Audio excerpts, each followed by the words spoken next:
everybody. Thank you so much for attending the Victory Light Expo today. It's my pleasure to introduce to you today Barbara Baxter. Barbara is a Cincinnati native who now lives in Kentucky. Barbara's an artist, a jewelry designer, and a woman's hat designer.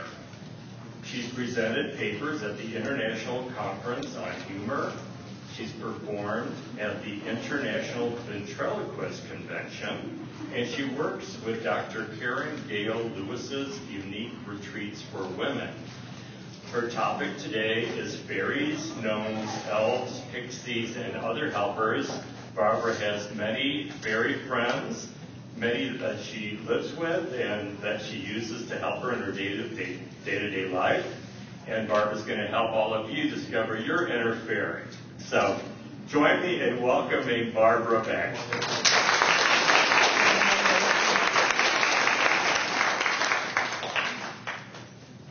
Oh boy, I can't wait to hear what I have to say. I want to thank you, Victor.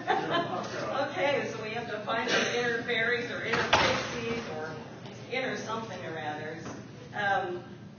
Let's begin with hearing some music to attract the little people. They do like this. Okay, let's start with some of this research, and I will fill you in on lots of this stuff that I found. It's amazing what you can find on the web. Here is a list, fairies of the world. I'll just read a few. There's the air spirits, sylphs in the form of butterflies. There are water spirits, nymphs and mermaids. There are earth spirits, and these would be the fairies, goblins, gnomes, and trolls. And there are fire spirits in the form of salamanders. And that's why sometimes you see a salamander supporting the little wind chimes. Maybe you have one like this, and you wondered, why would they put a little lizard on that? Well, that's why. Salamander is one of the fire spirits. And then there's goblins and elves and gnomes, domestic goblins who like to live inside of houses.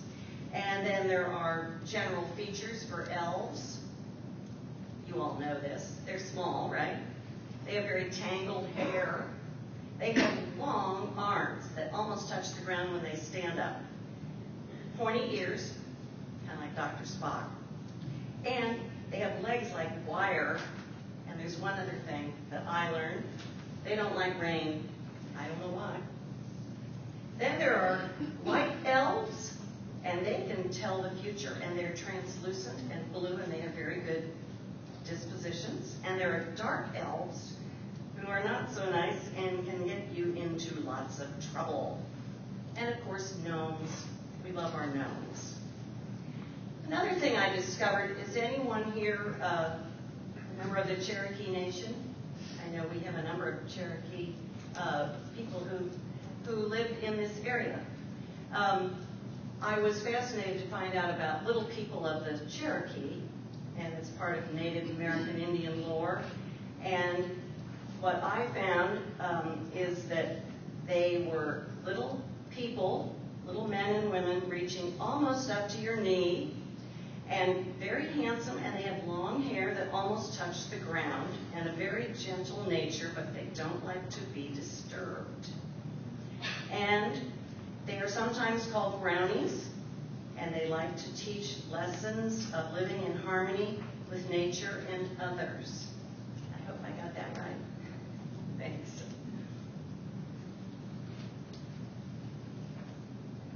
More from the fairy world. This is a great source. If you want to go online, go to Fairy World.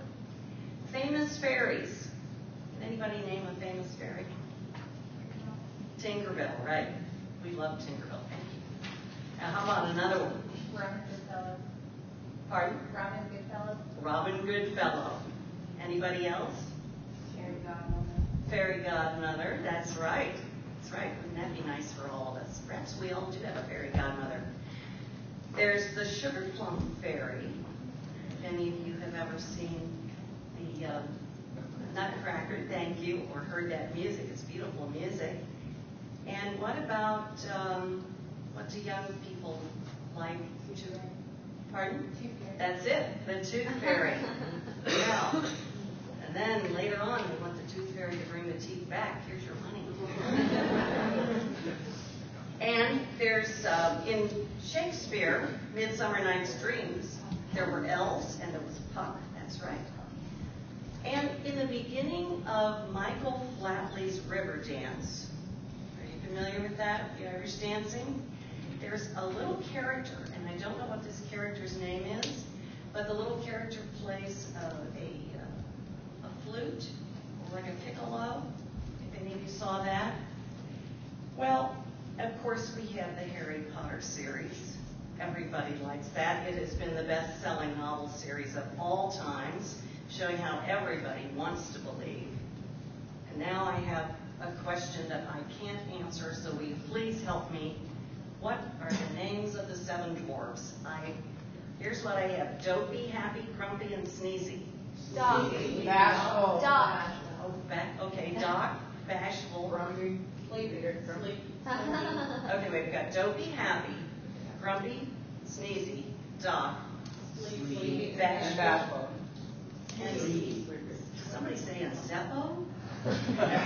And, okay, great. Thank you. We've got that. There'll be a quiz later. Another thing I found that was very interesting is in southern Africa, there are fairy circles, and scientists cannot explain how these have been created.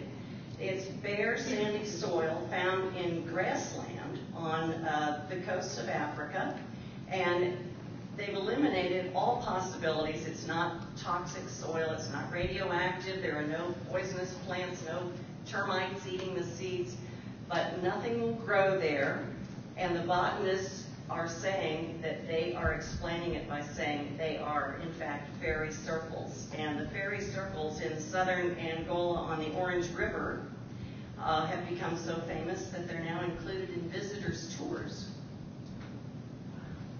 This is interesting. Fairies stop developers' bulldozers in their tracks. This was in Scotland. True story.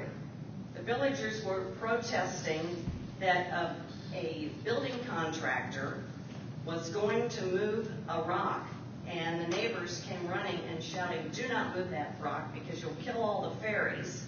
And they had a big town meeting, and they had phone calls that were just, ringing night and day. And finally, what they had to do was they had to scrap the project, come up with a whole new plan, and redesign it from scratch. And now the new estate will center around a park, in the middle of which is the rock. Work will begin next month if the fairies allow.